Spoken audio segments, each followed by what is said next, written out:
I wanted to continue, inshallah ta'ala, in a tawassul ilallah, dua, how to get closer to Allah subhanahu wa ta'ala in our du'as. And I hope, inshallah ta'ala, now, by the end of the month, really, we'll have some of the adab, some of the mannerisms in the dua. And the one that I'm going to talk about tonight is one of the most potent ways to have your dua increased in quality and beauty, but it's also one of the most dangerous concepts if not applied appropriately.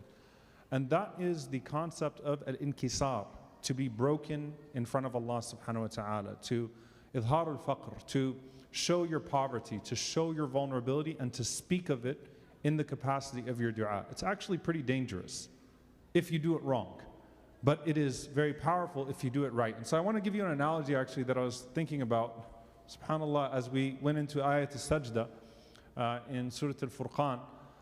We have the verse of sajda, and then وَالَّذِينَ يَبِيتُونَ لِرَبِّهِمْ سُجَّدًا وَقِيَامًا. Allah subhanahu wa ta'ala emphasizing people that spend their nights in prostration and sujood, and Allah subhanahu wa ta'ala condemning those that don't make sujood to Ar-Rahman. So I want to give you an example here. If your dua could be drawn out, what does a dua look like in sajda? You know, physically speaking, right, you have the image in your mind. When you physically humble yourself to Allah subhanahu wa ta'ala, your face is on the ground, and you're saying, Subhana Rabbi al-A'la, right? What would your dua look like if it had a physical image to it? How do you make your dua like a sajda, right? And so we just talked about how to extol the names and attributes of Allah subhanahu wa ta'ala, right? Al-asma' wal-sifat. And so you're glorifying Allah subhanahu wa ta'ala, and you want to humble yourself. You want to lower yourself to Allah subhanahu wa ta'ala. And we find this in many places in the Quran in very beautiful ways. Rabbi inni lima anzalta ilayya min khayrin faqir. What Musa alayhi salam says in Madian when he's completely desperate. Oh Allah, I am in need of whatever good you're going to send to me. I am completely in need of that. Right? So extolling Allah subhanahu wa ta'ala's greatness. Who can give me another example of a prophet in the Quran who shows his weakness? Zakaria alayhi salam.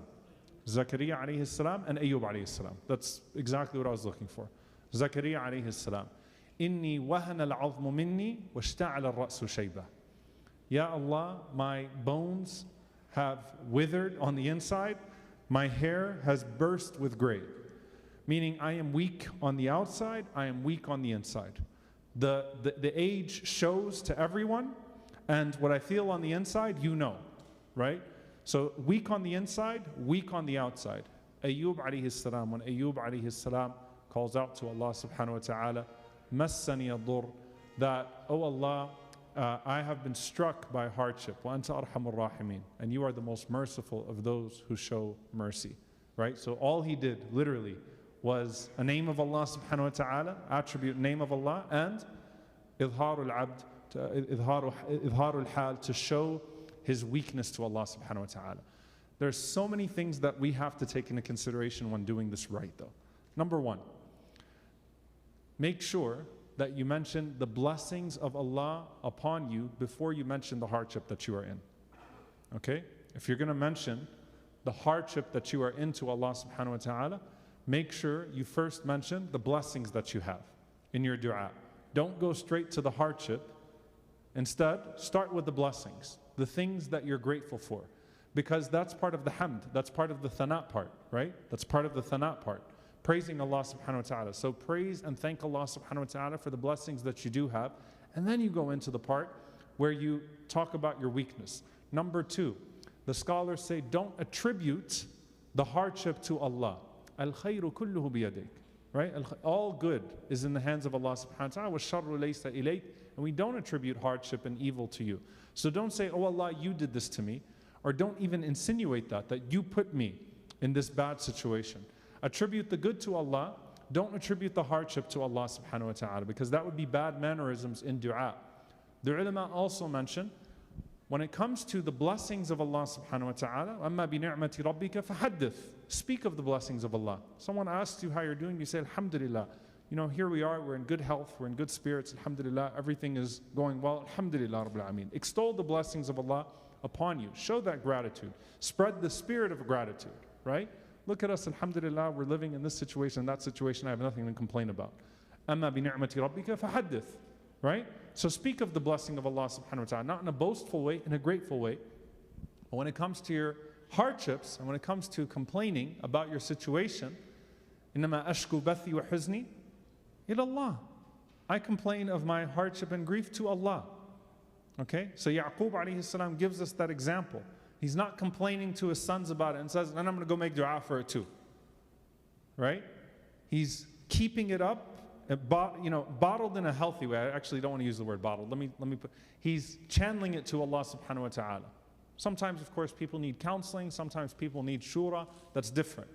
This is not what I'm talking about. I'm talking about complaining.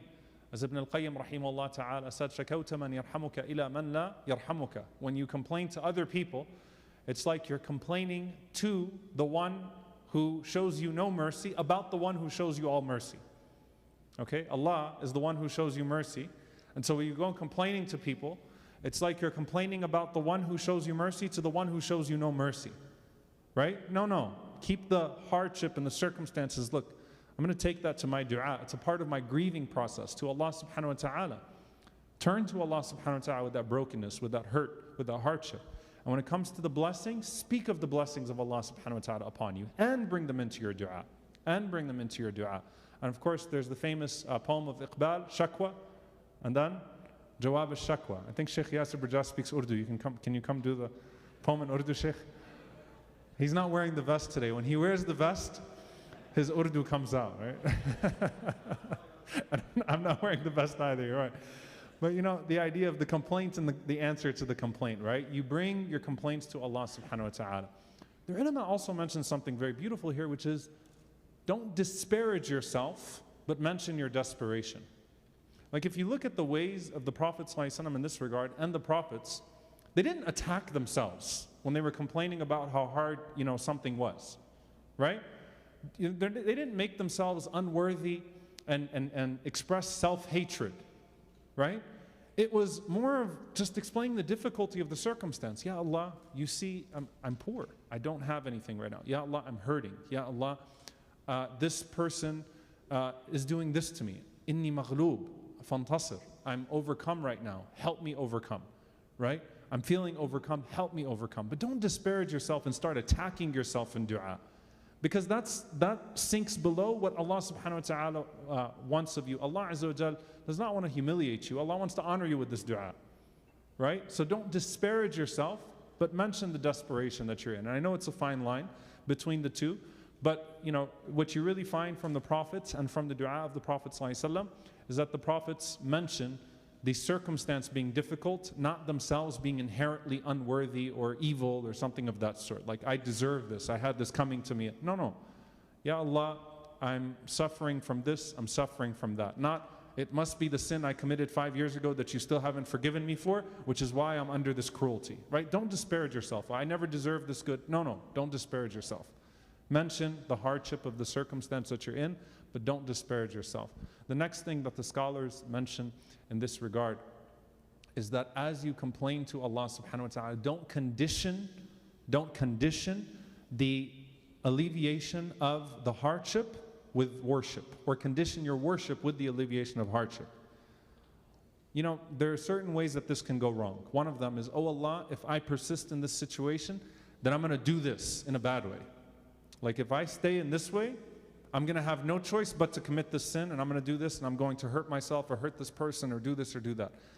Don't put a sinful condition on it, right? Like you can't threaten Allah subhanahu wa ta'ala with the removal of the distress. The second thing is, the scholars say, subhanAllah, one of the adab of Islam, one of the things that Islam brought to us in submission to Allah subhanahu wa ta'ala is that your Islam is unconditional.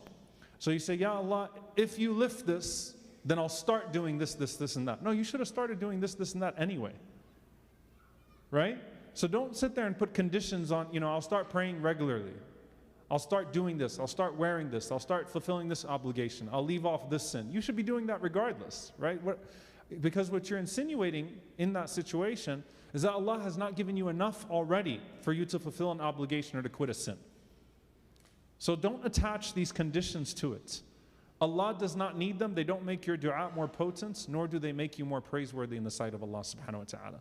The last thing, dear brothers and sisters, that the scholars mention is connecting the need to a name and attribute. Remember, we're talking about completing a dua. right? So you're beginning by praising Allah subhanahu wa ta'ala. And then you're mentioning the asma and sifat of Allah subhanahu wa ta'ala, the names and attributes of Allah. And you're calling upon Allah subhanahu wa ta'ala with those names and attributes, and then you can mention the specific need connected to the name and attribute for the dua. So you actually are taking the time to make that connection all the way through. So if you are sinful, I committed the sin, I'm in this situation, I need you, Ya Allah, Ya Ghaffar, ighfirli. If you are asking Allah subhanahu wa ta'ala for sustenance, right? You mention your poverty, you mention your difficult circumstance, Ya Razzaq, Rizukni. Oh, you who sustains, sustain me, right? And mention what Allah Azza wa Jal has already sustained you with. Mention the things that you can praise of Allah subhanahu wa ta'ala, of the blessings. Make that part of your thana. May Allah subhanahu wa ta'ala make us amongst those who always turn back to Him with our hardships and thank Him for our blessings and get closer to Him in hardship and in ease. And may He make the best of our deeds, the last of them. May He allow our du'as to be accepted in Ramadan and beyond, and may He allow us to observe Laylatul Qadr. Allahumma ameen. Jazakumullahu khairan. Wassalamu alaikum wa rahmatullahi wa barakatuh.